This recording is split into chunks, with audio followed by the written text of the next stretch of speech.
7 चीजें KFC के बारे में जानते नहीं हैं। ऐसे कम ही लोग होंगे जिन्होंने केंटकी के फ्राइड चिकन के बारे में नहीं सुना होगा। KFC की डीप फ्राइड चिकन अपने अनोखे और माउथ वाटर स्वाद के कारण दुनिया भर में कई लोगों की पसंदीदा है। यहाँ 7 चीजें हैं जो आपने इस फास्ट फूड विशाल के बारे में नहीं सुना होगा। नंबर 7, यह KFC खाने के लिए जापान में एक क्रिसमस परंपरा है। फास्ट फूड की दिग्गज कंपनी द्वारा चलाए जा रहे सफल विज्ञापन अभियान के कारण जापान में पारंपरिक रूप से KFC के साथ क्रिसमस मनाया जाता है। जापान के KFC के प्रवक्ता के अनुसार अभियान तब शुरू हुआ जब एक स्टोर मैनेजर को क्रिसमस पर बेचे जाने के लिए पार्टी बैरल बनाने का सरल विचार था। 1974 में यह विचार देशव्यापी हो गया और शीघ्र ही इसे केंटकी क्रिसमस कहा जाने लगा। यह विचार इस तथ्य के कारण जल्दी से प्रसिद्ध हो गया कि जापान में क्रिसमस के लिए कोई पूर्व परंपरा नहीं थी। 3 मिलियन से अधिक जापानी परिवार हर साल अपने क्रिसमस फ्राइड चिकन को ऑर्डर करने के लिए थकाऊ लाइनों में शामिल होते हैं। इससे भी बदतर, जो लोग ऑर्डर करना भूल गए थे वे क्रिसमस के दिन केवल अपने दक्षिणी तला हुआ चिकन प्राप्त करने के लिए घंटों तक लाइन लगा सकते हैं। रिपोर्ट बताती है कि क्रिसमस पैकेज श्रृंखला की वार्षिक बिक्री का 1/3 हिस्सा बनाते हैं। नंबर 6, जापान में एक all you can eat KFC buffet है।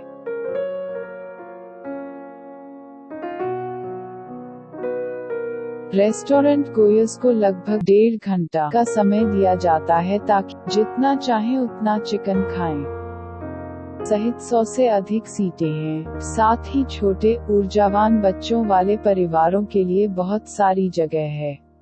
नंबर 5, KFC पहले सैंडर्स कोर्ट और कैफे के रूप में जाना जाता था।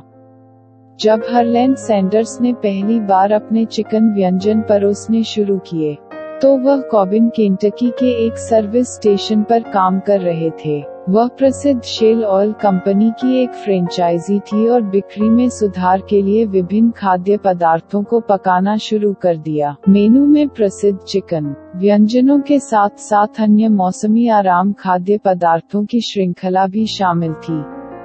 नंबर 4, हरलैंड सैंडर्स कर्नल कभी असली कर्नल नहीं थे। सैंडर्स ने यह साबित करने के लिए एक जन्म प्रमाण पत्र लगाया कि वह 16 साल की उम्र में सेना में प्रवेश करने के लिए पर्याप्त था।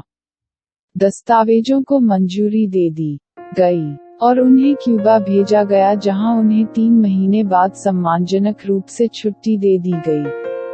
तो कर्नल शीर्षक कहां से आया? कर्नल की उपाधि एक ऐसे व्यक्ति को है जिसे केंटकी के सामान्य समुदाय में समुदाय, राज्य और राष्ट्र के लिए उनकी उत्कृष्ट सेवा के लिए सम्मानित किया जाता है। यह उपाधि केंटकी के राज्यपाल या राज्य सचिव द्वारा प्रदान की जाती है। टाइटल धारक दुनिया भर में अच्छी फेलोशिप के राजदूत माने जाते। सैंडर्स को 2 बार कर्नल घोषित किया गया था। सबसे पहले 1935 में केंटकी के गवर्नर रूबी लेफून ने युद्ध से लौटने के बाद सैंडर्स को मानद कर्नल घोषित किया। अगला सम्मान 1949 में सैंडर्स को मिला। नंबर 3, सैंडर्स ने द केंटकी फ्राइड चिकन नाम का आविष्कार नहीं किया।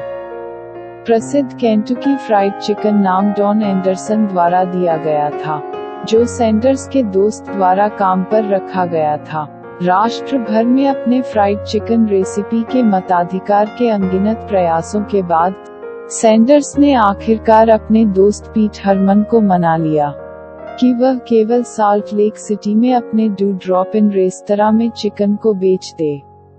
रेस्तरां द्वारा अपने मेनू में विशेषता चिकन को जोड़ने के बाद रेस्तरां में बिक्री में नाटकीय रूप से 75% की वृद्धि हुई। हरमन द्वारा चिकन की बाल्टी भी बनाई गई थी। सैंडर्स ने कई रेस्तरां में सफलतापूर्वक अपने चिकन को बेचने के लिए कई फ्रेंचाइजी अनुबंधों पर हस्ताक्षर किए। इस समय के दौरान सैंडर्स डेव थॉमस से मिले, जो अपने चिकन बेचने वाले कुछ रेस्तरां में एक शेफ थे। थॉमस बाल्टी के लोगो के पीछे आदमी है जो आज भी KFC रेस्तरां के ऊपर लटका हुआ है।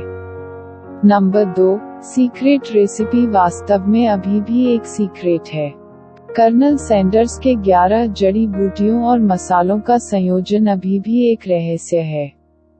सैंडर्स ने वास्तव में इस मिश्रण को विकसित करने के लिए 2 कंपनियों का निर्माण किया ताकि न तो कभी पूरी रेसिपी की जानकारी प्राप्त हो सके।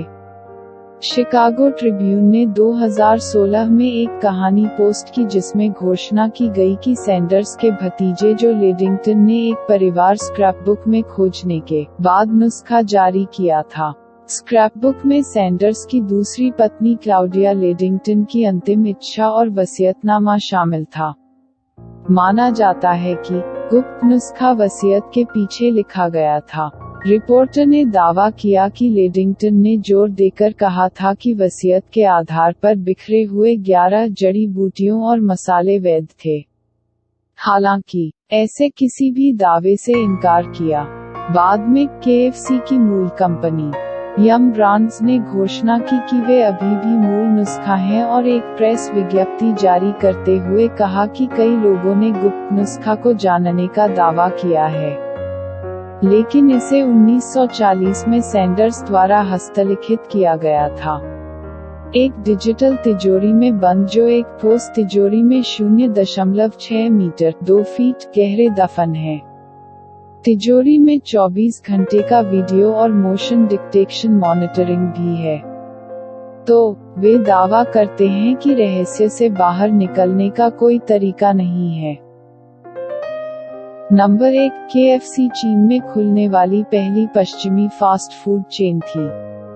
1987 में केंटकी फ्राइड चिकन ने चीन में एक रेस्तरां खोलने के लिए पहली पश्चिमी श्रृंखला होने की अविश्वसनीय छलांग ली। इसके देश भर में 2000 से अधिक स्टोर हैं और अभी भी 30 वर्षों में चीन में सबसे अच्छा प्रदर्शन करने वाला फास्ट फूड चेन है। अंतर्राष्ट्रीय योजना 1980 के दशक की शुरुआत में दक्षिण पूर्व एशिया में केनडीजन की सफलता के बाद शुरू हुई। 1987 तक KFC ने अपना पहला चीनी रेस्तरां राजधानी बीजिंग में खोला था। इसके विकास के साथ KFC को कई समस्याओं का सामना करना पड़ा, जैसे कि इसके स्टोरों को 1999 में प्रदर्शनकारियों द्वारा ट्रैश किया गया और पर्याप्त आलू आयात करने में असमर्थता हुई। इन असफलताओं के बावजूद KFC को भी बड़ी सफलता मिली।